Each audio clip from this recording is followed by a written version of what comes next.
14 août 2015, bonjour à tous et bienvenue dans votre morning. On fait tout de suite le tour du sommaire de cette émission. Après plusieurs jours de polémique, l'opération Tel Aviv-sur-Seine s'est déroulée dans le calme hier. 500 policiers et CRS ont été déployés pour assurer la sécurité des participants. En parallèle, une centaine de personnes étaient réunies quelques mètres plus loin à Gaza-Plage à l'appel des associations pro-palestiniennes. Washington et La Havane tournent officiellement la page. Le secrétaire d'État américain est attendu aujourd'hui à Cuba pour célébrer la réouverture de l'ambassade américaine pour la première fois depuis 54 ans. Et puis en fin d'édition, focus sur les nouveaux programmes de la rentrée, des surprises et des nouvelles émissions pour cette nouvelle grille révélée par Canal+.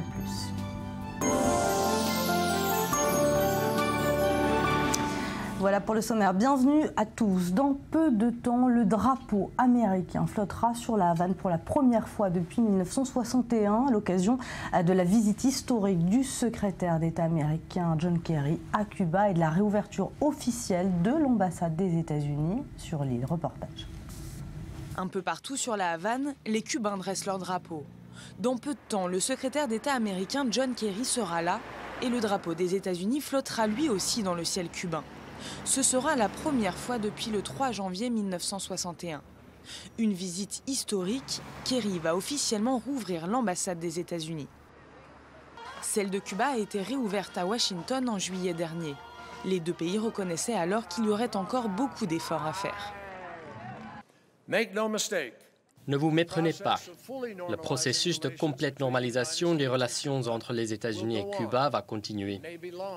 Il peut être long et complexe. Sur ce chemin, nous sommes sûrs de rencontrer des obstacles et des moments de frustration. Il faudra de la patience. L'un des thèmes sensibles, les droits de l'homme à Cuba. Kerry rencontrera des dissidents lors de sa visite, ce qui n'est pas du goût du gouvernement communiste. Il y a encore quelques jours, 90 manifestants ont été arrêtés, des dissidents au régime de Castro qui clament que leur sort a empiré depuis le rapprochement avec Washington. Autre bouleversement attendu, la levée de l'embargo par le Congrès américain. Nous avons insisté sur le fait que la levée complète de l'embargo est essentielle à la normalisation des relations bilatérales, tout comme le retour du territoire illégalement occupé de Guantanamo. Malgré les énormes défis qui restent à venir, Cubains et Américains affichent leur soulagement de voir la hache enterrée après 50 ans d'animosité. Voilà, on va tout de suite en parler avec André Caspi, professeur d'histoire de l'Amérique du Nord à l'Université de Paris 1. Bonjour. Nous le disions, c'est une première, donc cette réouverture de l'ambassade américaine à La Havane, la première fois donc depuis 1961. Est-ce que ça signe officiellement la fin de l'embargo américain sur Cuba? Et est-ce que ça signifie également la reprise des échanges commerciaux immédiatement? Tout d'abord, il faut bien insister sur le caractère révolutionnaire, pourrait-on dire, de cette reprise des relations diplomatiques, puisque elles ont été interrompues pendant 54 ans, et je crois qu'aujourd'hui, c'est une période nouvelle qui commence. Alors évidemment, elle commence qu'à un quart. Il faut lever l'embargo sur les relations économique avec Cuba, ça c'est du côté des États-Unis. Du côté de Cuba, il faut accepter l'idée qu'on va retrouver un ancien adversaire et que cela va changer, sans aucun doute, le contenu même du régime castriste. Alors, le sujet qui fâche toujours entre, bien sûr, les États-Unis et Cuba, c'est Guantanamo, qui est donc un sujet très épineux entre La Havane et Washington. Est-ce que vous pensez que cela va être évoqué dans la visite de John Kerry à Cuba? Oui, certainement, on va évoquer Guantanamo. Mais vous savez, Guantanamo, c'est une base américaine qui date du tout début du XXe siècle. Je ne pense pas que ça constitue véritablement un obstacle. L'obstacle, à vrai dire, c'est qu'il y a un régime communiste ou qui ressemble à un régime communiste, je ne sais pas très bien comment le définir, et que d'autre part, ce régime survit tant bien que mal. Il est évident qu'à mesure que les relations avec les États-Unis se poursuivront, le régime sera de moins en moins communiste et que les Cubains de Cuba seront très heureux de pouvoir éventuellement traverser la mer qui les sépare, c'est-à-dire 150 km de la Floride, pour rejoindre le territoire des États-Unis. Simplement, d'un autre côté, il y a aussi une communauté cubaine aux États-Unis qui n'est pas très enthousiaste à l'idée d'avoir des relations avec le régime communiste. Donc il faudra trouver des aménagements, mais je suis certain que dans peu de temps, ce régime communiste s'affadira et puis il finira bien par disparaître avec les Castro eux-mêmes. Merci beaucoup André Caspi d'avoir répondu à nos questions. On parle à présent de la polémique de la semaine. Tel Aviv sur Seine s'est finalement déroulée sans incident majeur hier. L'opération a suscité la controverse depuis plusieurs jours, vous le savez. C'est la raison pour laquelle un important dispositif de sécurité a été mis en place. Regardez à ce sujet, signé Maxime Pérez. 500 policiers mobilisés, des contrôles renforcés, un événement sous haute tension. Tel Aviv sur Seine a bien eu lieu ce jeudi à Paris. Mais l'ambiance de plage et de fête promise aux participants a été ternie par la polémique et cette contre-manifestation de militants pro-palestiniens. Face au parasol de Tel Aviv et aux platines de DJ venus promouvoir la ville qui ne dort jamais, cet immense drapeau palestinien a été hissé et des banderoles appelant au boycott d'Israël. Comment on peut venir faire la promotion d'un pays, d'une ville qui pratique l'apartheid, qui pratique le racisme d'État, la colonisation, qui refuse le droit fondamental des réfugiés de rentrer sur leur terre, dans leur maison. Cela fait partie du dispositif de propagande israélien que d'essayer de montrer un Israël autre que les bombes, les soldats, les checkpoints, etc., etc. Côté Tel Aviv sur Seine, l'atmosphère était plutôt bon enfant. Les caméras et les curieux n'ont pas intimidé les visiteurs. Mais certains ont du mal à comprendre l'ultra-politisation de cet événement. Lorsque l'on refuse de façon aussi radicale la culture d'un pays et la culture d'Israël, on n'est pas dans la promotion de la paix, on est au contraire dans le refus de la paix. C'est un peu symptomatique, ça montre aujourd'hui que pour une partie de la population française qui veut juste sortir, qui veut juste aller s'asseoir sur un transat, on est obligé de barrer 3 rues, de mettre 300 policiers, 400 policiers, je ne sais pas combien il y en a, pour fermer, contrôler les gens, et c'est la réalité aujourd'hui de la communauté juive en France. Voilà. Bon, rien de méchant envers les gens. On aime tout le monde, mais tout le monde ne nous aime pas malheureusement. Sur fond de musique orientale, les plus engagés n'ont pas hésité à danser avec des drapeaux israéliens. Une façon de rendre la monnaie à leurs détracteurs.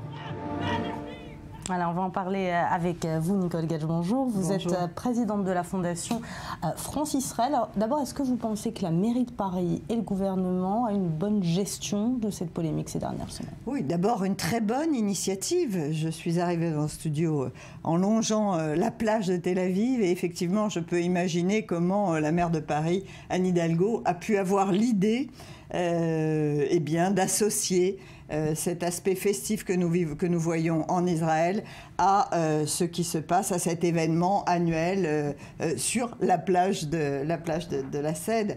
Donc, sur l'initiative, elle était excellente et ceux qui ont pu la critiquer, je crois, se sont vraiment trompés.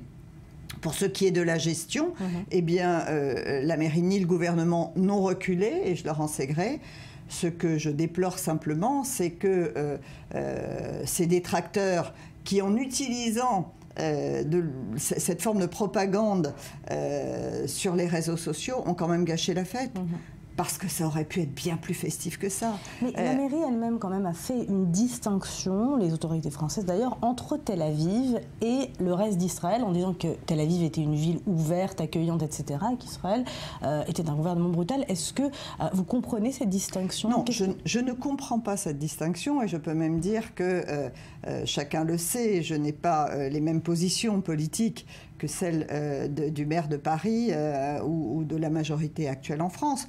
Pour autant, je crois qu'il faut savoir, nous aussi, faire des distinctions, encourager ce qui doit l'être et dénoncer, critiquer ce qui doit l'être également. Aujourd'hui, il s'agit de ne pas politiser une action qui est une action de rapprochement, en fin de compte, des sociétés civiles. J'anime la Fondation France-Israël depuis quelques années, et c'est précisément la vocation de cette fondation que d'essayer de faire entendre et de faire comprendre que les peuples français et israéliens se ressemblent beaucoup, peuvent se rassembler très souvent sur une plage ou ailleurs. Et ma réponse personnelle, comme celle de la Fondation depuis des années, pour lutter contre ces idées malsaines que l'on veut propager, notamment sur les réseaux sociaux contre Israël, eh bien, sont fausses. Et ma réponse à moi... Comment vous expliquez justement qu'Israël ait une image si déplorable en France? Eh bien, parce que je crois que Israël n'est pas connu et mal connu, n'est connu que du fait de ce qui peut effectivement circuler en termes d'idées négatives sur les réseaux sociaux ou également dans les médias. Et c'est la raison pour laquelle, personnellement et depuis des années, j'ai choisi mon parti. Mon parti, c'est celui de faire connaître et visiter Israël à tous ceux qui ne viennent jamais. Nous avons emmené une délégation de leaders du monde agricole en Israël et ils y ont vu à la fois la beauté de ce pays et la possibilité de coopération économique. Des blogueurs high-tech les plus influents de France qui depuis surfent autrement sur les réseaux sociaux.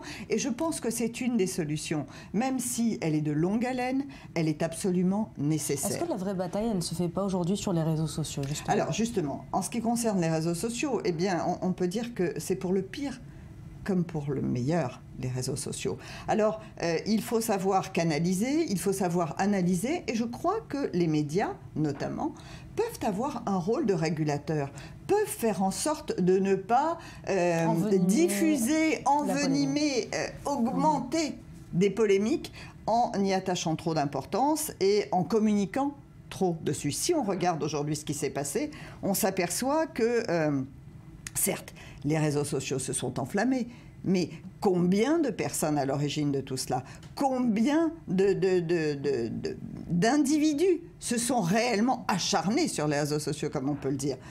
Pas tant que ça. C'est la retranscription de toute cette polémique. C'est le principe, c'est le principe. C'est que c'est une arme de propagation d'idées bonnes comme malsaines. Et c'est peut-être aussi, malheureusement, ces réseaux sociaux, une arme de destruction massive d'un événement comme ça a été le cas aujourd'hui. Donc je revendique le fait qu'il faille aussi se défendre et se lever contre ce qui peut être de l'intoxication intellectuelle et d'information. Merci beaucoup, Nicole Gage, d'avoir répondu à nos questions. Toujours en France, une autre polémique envahit cette fois les écoles, les menus sans porc dans les réfectoires de Chalon-sur-Saône. La justice française, saisie par une association musulmane, a refusé de se prononcer sur la suppression des menus alternatifs sans porc dans les cantines de la ville. Elle estime qu'il n'y a pas d'urgence. Explication de Léa Berducot. C'est une première victoire pour la laïcité. Sur Twitter, le maire de Chalon-sur-Saône ne cache pas son enthousiasme. Le tribunal administratif de Dijon a rejeté un référé concernant la suppression des menus de substitution sans porc dans les cantines des écoles de la ville. Cette décision conforterait donc le maire dans sa volonté de ne plus servir de menus alternatifs pour ceux qui ne mangent pas de porc. La réalité est moins tranchée. La justice a décidé de ne pas se prononcer pour l'instant, estimant qu'il n'y avait pas urgence. La raison, entre la rentrée et les vacances de la Toussaint, un seul menu contenant du porc est prévu le 15 octobre. La décision n'est donc pour l'instant ni annulée ni suspendue. Une procédure régulière sur le fond a également été engagée par la Ligue de défense judiciaire des musulmans. Pour cette association, la suppression de ces menus constitue une atteinte au droit, au respect de la liberté de culte et de conscience des enfants de Chalon-sur-Saône. À direction le Moyen-Orient avec vous, Maurice. Bonjour. On fait le point ce matin sur les grands titres des journaux de la région. Écoute, on va commencer par Haaretz, la nouvelle doctrine militaire de Tzahal est à la une de tous les quotidiens israéliens et de celui-là en particulier. Et pour cause, le chef d'état-major, le général Gadi Eisenkot, vient de définir le principe qui va dicter sa conduite, c'est-à-dire plus de secrets militaires. Les menaces, les organisations islamiques Hamas et Hezbollah, la Syrie et l'Iran ne sont plus des priorités. La doctrine, définition de milliers d'objectifs au Liban et à Gaza. Et enfin, l'objectif, amélioration de la situation sécuritaire sans chercher toutefois l'effondrement des organisations terroristes ou à contrôler des territoires. Alors on passe en Turquie maintenant. La Turquie vers de nouvelles élections, demande le quotidien turc Hurriyet. C'est la question posée par la presse turque après l'échec des tractations entre l'AKP, le parti au pouvoir, et le CPH, le parti d'opposition. De facto, les islamistes conservateurs doivent négocier à présent avec le MHP, le parti nationaliste, pour former un gouvernement, mais les chances d'un accord sont très minces, estime Hurriyet. En tout cas, le Premier ministre Ahmed Davutoglu a jusqu'au 23 août pour trouver un partenaire, faute de quoi le président Recep Erdogan devra convoquer de nouvelles élections. En attendant, la lire turque plonge face au dollar, souligne le quotidien. On passe à l'Iran avec la télévision iranienne qui titre « L'Arabie saoudite doit voir la réalité en face ». C'est une réponse du ministre iranien des Affaires étrangères, Zarif, aux critiques saoudiennes. La télévision iranienne souligne que Riyad accuse Téhéran d'ingérence dans les affaires intérieures des pays de la région. Ce n'est pas l'Iran qui a soutenu Saddam Hussein contre l'Arabie saoudite, rétorque Zarif, mais au contraire les Saoudiens qui ont soutenu le dictateur irakien dans sa guerre contre l'Iran. Le chef de la diplomatie iranienne précise que le dossier du nucléaire est marginal face aux problèmes de la région et que Téhéran s'est engagé à régler les conflits. On est rassuré. Ouais, la guerre à Riyad-Téhéran continue. Voilà, maintenant on passe en Égypte avec l'Égypte indépendante. Les forces de sécurité sont en état d'alerte maximale aujourd'hui dans les provinces du Caire et de Giza. On marque aujourd'hui en effet le second anniversaire de ce que les Égyptiens nomment la Narda, c'est-à-dire la dispersion violente des manifestations des frères musulmans après la chute du président Morsi. Les autorités ont donné l'ordre à la police d'utiliser la force pour éviter toute atteinte à la sécurité ou à des institutions publiques. Je vous rappelle que le 14 août 2013, les forces de sécurité ouvraient le feu sur des foules de manifestants réunis au Caire, tuant au moins 700 personnes. Et puis selon certains experts, au moins 2000 islamistes ont été tués depuis le renversement de Morsi le 3 juillet 2013. Et on finit par le Liban. Le quotidien Daily Star affirme que l'économie libanaise va mal. Les Libanais ont une très mauvaise image de leur économie. Selon un récent sondage, 89% des Libanais considèrent que l'économie va mal et même très mal. Sur 40 pays étudiés par ce sondage, le Liban est le second après l'Ukraine, où le taux d'insatisfaction économique soit aussi élevé. Sur le plan régional, les Jordaniens sont aussi mécontents, 73%, et les Palestiniens, 67%. Merci beaucoup Maurice Fergan. Israël qui a conclu un accord majeur sur le gaz naturel. Le Premier ministre israélien a annoncé hier la conclusion de cet accord entre son gouvernement et un consortium comprenant l'américain Noble Energy sur l'exploitation des réserves israéliennes de gaz naturel en Méditerranée. En Israël, les habitants espèrent des retombées positives pour leur quotidien. Joseph Emmanuel.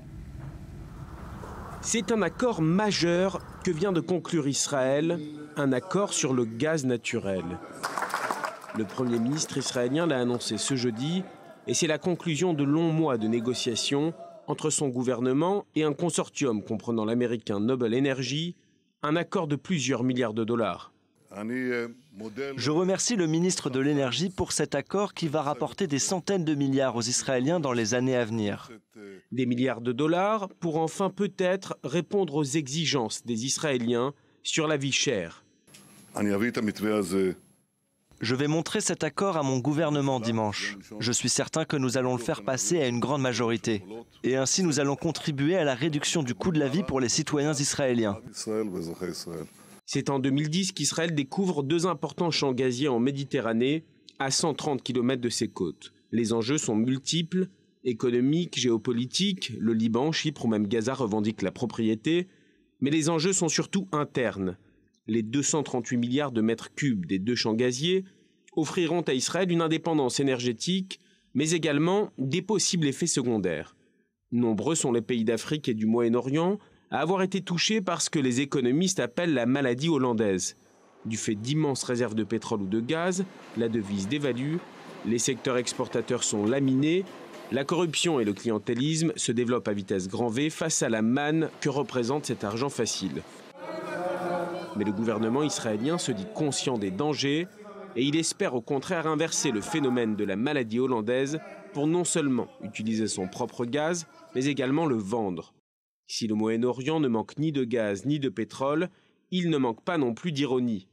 L'Égypte, qui jusqu'à présent a été le principal fournisseur en gaz d'Israël, se dit très intéressée par l'achat du gaz israélien, mais dans cette nouvelle équation, l'Égypte devra faire face à une variable d'ajustement pas si simple à ajuster, le refus absolu de son opinion publique de commercer avec Israël. En Chine, Pékin annonce cette semaine une série de mesures pour redresser l'économie du pays, notamment dans le secteur du tourisme. N'est-ce pas, Betsabe? Oui, le tourisme, c'est un enjeu majeur en Chine. Le South China Morning Post, quotidien anglophone, donc local, souligne ainsi que le plan d'action du Conseil d'État chinois présente 26 mesures qui concernent notamment ce tourisme ou encore la consommation et l'amélioration de la qualité de vie. Alors par exemple, concrètement, vous y trouvez que le gouvernement entend donner aux salariés leur vendredi après-midi pour qu'ils s'adonnent à des loisirs et accessoirement consommer, bien sûr, et insiste, les infrastructures touristiques doivent être absolument améliorées. Ainsi, mesure plus insolite, celle qui prévoit notamment un investissement massif pour rénover 57 000 toilettes dans les 2 ans à venir. Pas si insolite que ça pour les Occidentaux qui se rendent quelquefois à Pékin. Ils savent par exemple que non seulement il faut apporter son propre papier toilette, mais qu'en plus, une fois usagé, il ne peut être jeté dans les toilettes et que bien souvent, la dite cuvette ressemble à ça. Ben oui, c'est ce que vous pensez. C'est une toilette chinoise. Oui, oui monsieur. Donc en somme, rénover des toilettes pour attirer plus de touristes. Alors pas seulement, les principales infrastructures touristiques vont être améliorées, restaurées, souffrant d'une cruelle réputation aussi de mauvais goût, Éléonore. En outre, le gouvernement a annoncé la construction de 6 000 villages de vacances, 1000 campings, 3 millions de restaurants, et oui, d'ici 2020, donc en 5 ans seulement, ça fait pas mal de restos à l'année. Et on n'oublie pas bien sûr les équipements sportifs qui sont en chantier.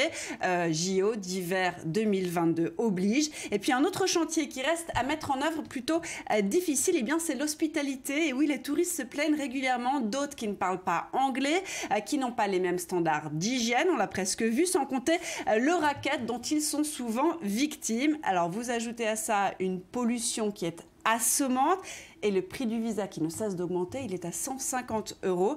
Le défi est de taille.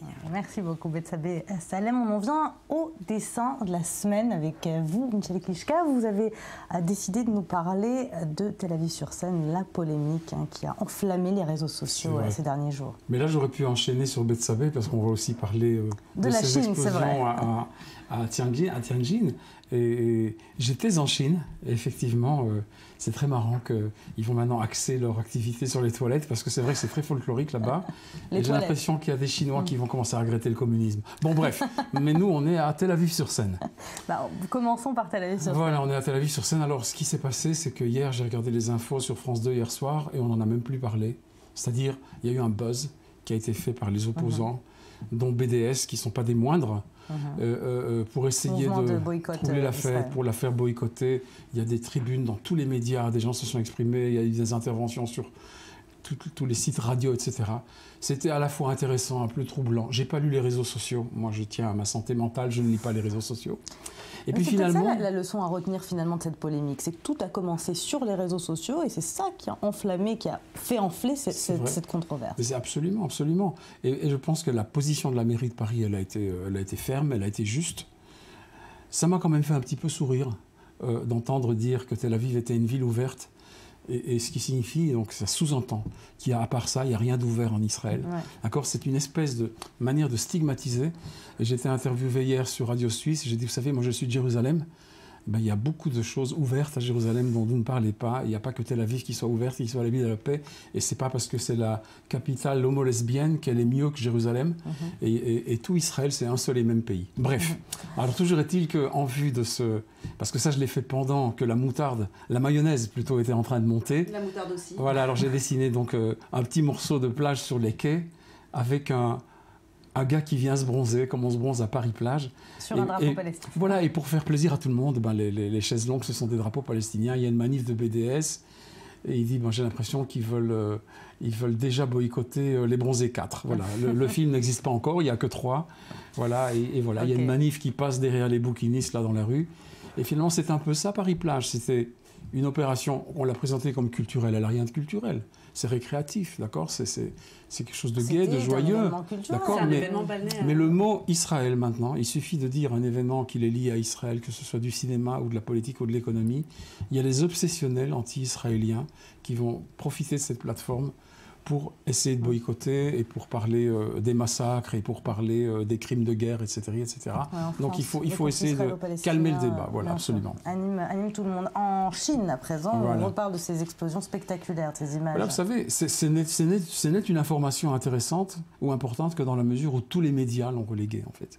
Mais il n'y a rien à dire là-dessus. Si j'ai une chose à dire, si j'ai une chose à dire, c'est que cette frénésie capitaliste de l'ex-Chine communiste, elle a un prix qu'ils sont en train de payer.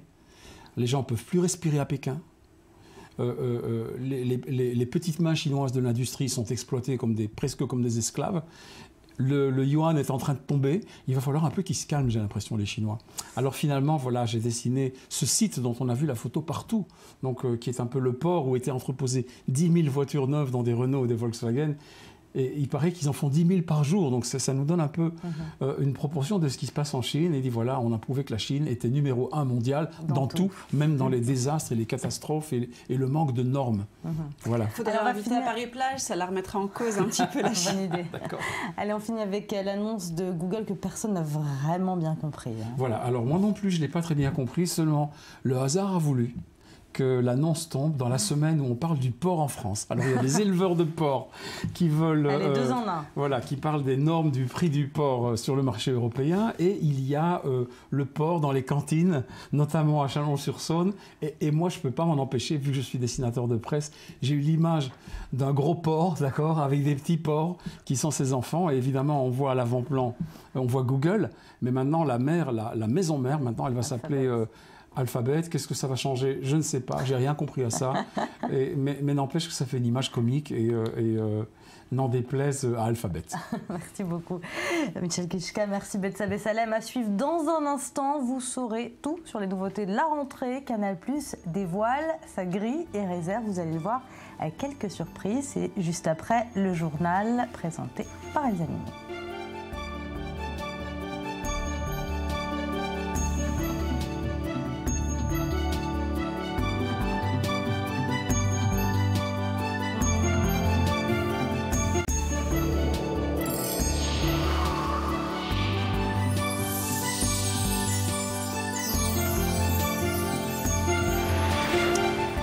Sur le plateau du Morning, on parle de la fête de la bière à Tel Aviv. Ça a débuté ce mardi, 3 jours pour découvrir les bières du monde entier.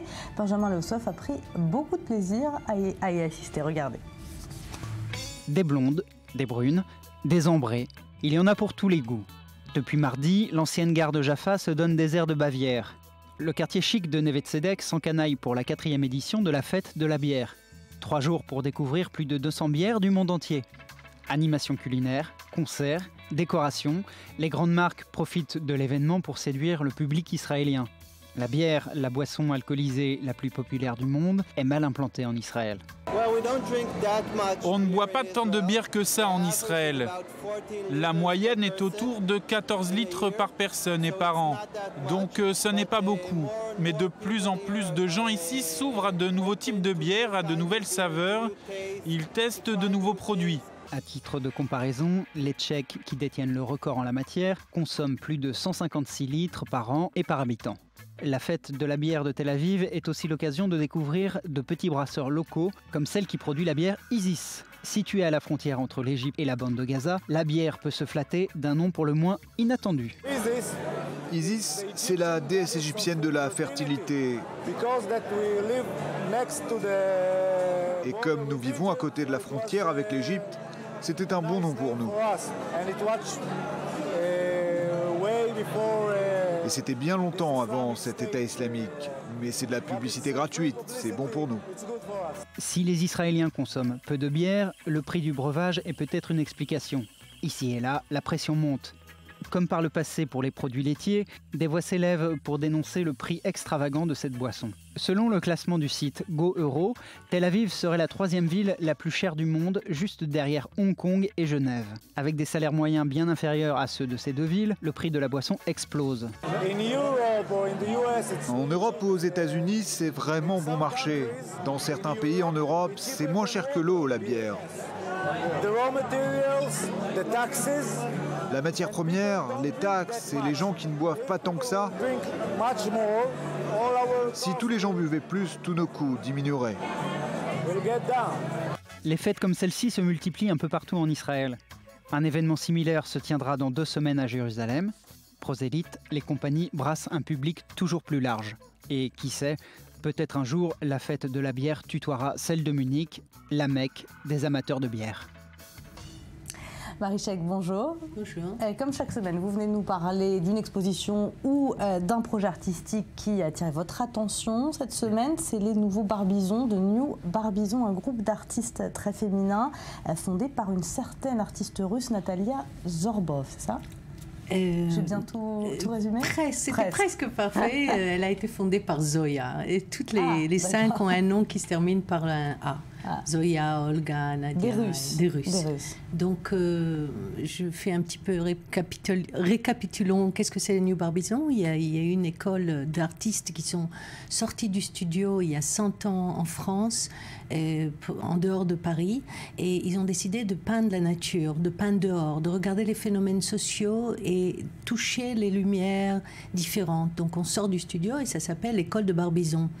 Il y a Corot, il y a Millet. C'est les précurseurs de ce qui sera après l'impressionnisme, donc un groupe très important.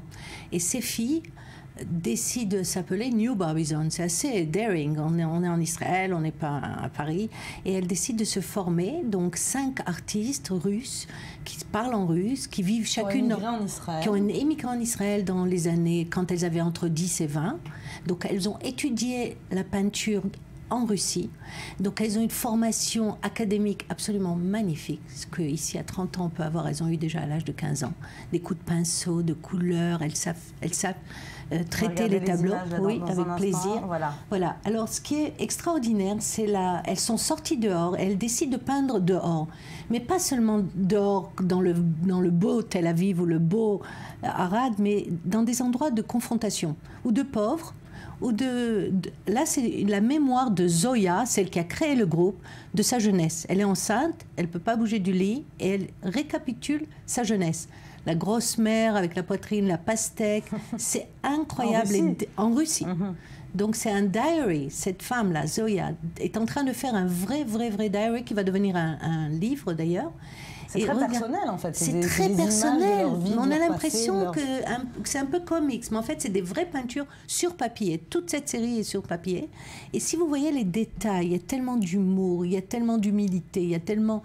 Regardez la femme à gauche, elle coule, regardez ses cheveux. Tout est presque cynique. C'est comme dans un vestiaire en fait. Oui, quelqu'un qui essaye de voler, en fait, dans la poche. Elle garde, et l'autre, elle tricote. Oui, exact.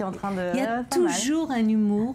Elles sont ravies. Regardez, il fait le sport, les femmes qui boivent, vous voyez, il y a toujours les balançoires. Elles regardent Tel Aviv avec un regard... Très féministe aussi. Très féministe, mais elles ont un regard, je dirais, humain, très touchant, très immédiat. Il y a eu même une exposition, ils ont vendu chaque tableau à 50 shekels. Pour que ce soit vraiment accessible au public, pour dire que l'art, c'est pas seulement Picasso. Où peut-on les trouver? On les trouve dans leur galerie. Vous voyez, Kolbo Shalom, c'est tellement tel avivien. Et on les trouve à la galerie Rosenfeld à Tel Aviv. Et je conseille vivement à tous les gens de Tel Aviv, évidemment, on ne va pas venir de Paris, parce que là, il y a un mélange français de du fil, la couleur, la Méditerranée. Des fois, c'est des pastels, des fois, c'est de la peinture, des fois, c'est de la watercolor. Et j'aime il y a l'impression qu'elles regardent comme des photographes ce qui se passe. Elles vont dans la rue et elles dessinent, regardez ça, c'est un voyage dans le train. Exactement, un néo-réalisme, un New Barbizon, un néo-réalisme. C'est pas du tout à la mode, by the way, c'est pas du tout à la mode. Aujourd'hui, si on peint comme ça, c'est l'abstrait, le conceptuel, surtout tout ce qui est minimal, c'est pas du tout à la mode et c'est ce que j'aime. Et ça marche, justement. Ça marche parce qu'elles sont fortes, elles sont un groupe et elles sont douées. Regardez, il y a un cynisme fou. Si on regarde les détails, Zoya envoie tous les jours sur Facebook les 2 peintures qu'elle fait. Et je suis addict. C'est vraiment comme Aimé Frachon, vous savez, un des grands comics. Parce qu'il y a une intelligence derrière le regard du miroir. Là, par exemple, on voit... Là, le monsieur un peu est très israélo. Là, il est vraiment abattu comme ça, avec ses habits. C'est une sorte de tachisme coloré qu'on a vu dans l'histoire de l'art. Mais il a l'air vraiment complètement paumé, rouge. Peut-être qu'il a beaucoup bu. Il n'y a rien par hasard. Elle ne laisse rien au hasard. Donc les nouvelles Barbizon à retrouver dans leur galerie Rosenfeld jusqu'au 22 août. Tel Aviv jusqu'au 22 août. Voilà. Merci beaucoup Marie Chek. Sans transition, en septembre, vous le savez, la plupart des magazines féminins proposent des régimes spéciaux. Comment perdre vos kilos de l'été? Bah oui, parce qu'au soleil, farniente, plage, montagne oblige, on passe du bon temps et surtout, on mange. Et c'est normal. Sandy Fortis, Pazit Dank, Daniel Bloch et Nasseb Safadi ont mené l'enquête en Israël avec leurs fourchettes et leurs couteaux. Regardez.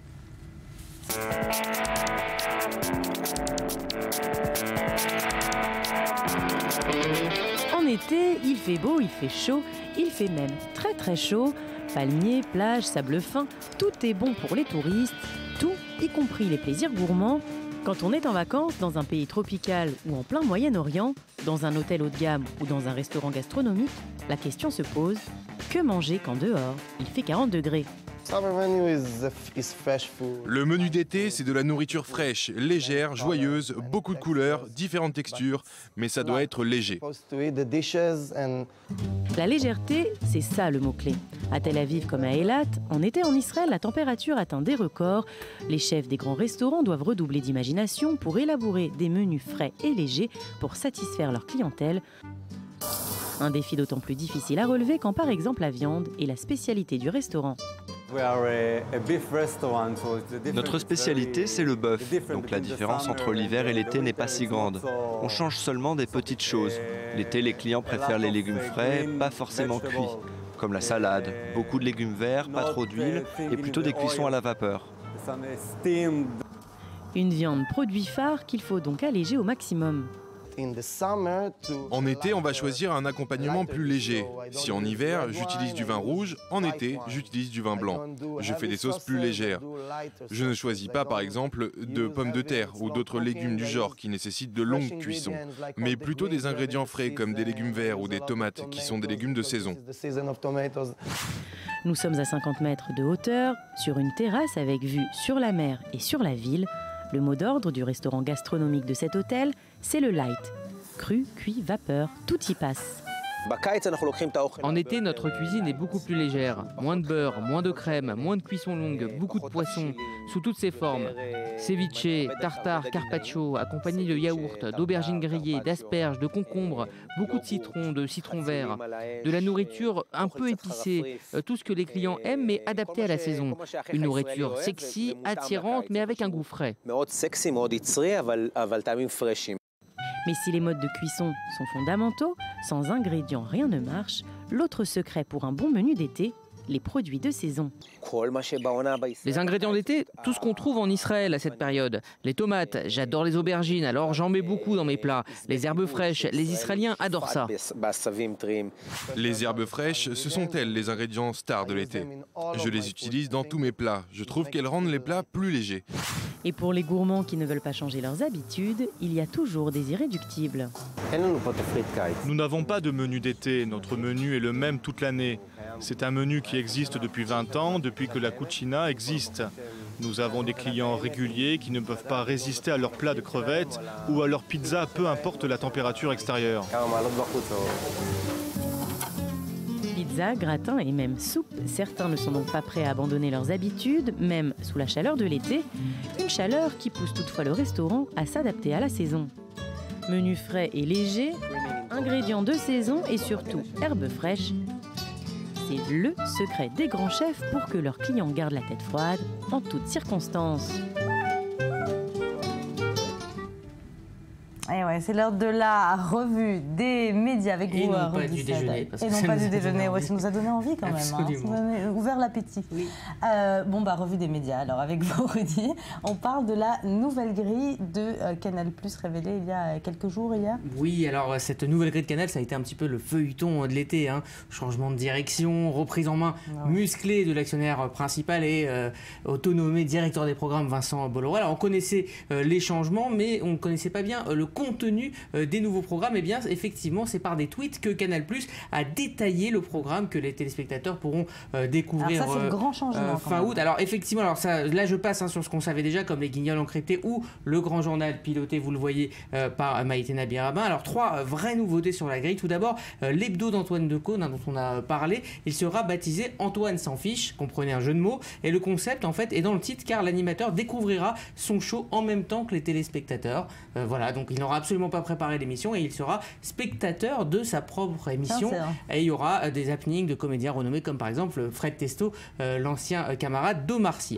On imagine que c'est scénarisé quand même. Alors le concept, c'est vraiment qu'il découvre son émission en même temps que le téléspectateur. Alors à noter également que Eric et Quentin du Petit Journal, eux aussi auront leur propre émission. Ce sera tous les samedis à 12h30, et comédien encore pour finir, avec le retour de Kian Kojandi, qu'on avait connu dans Bref, avec certains de ses camarades, de ses auteurs. Donc toute l'équipe de la série Bref revient avec des renforts comme le rappeur Orelsan que vous voyez à droite.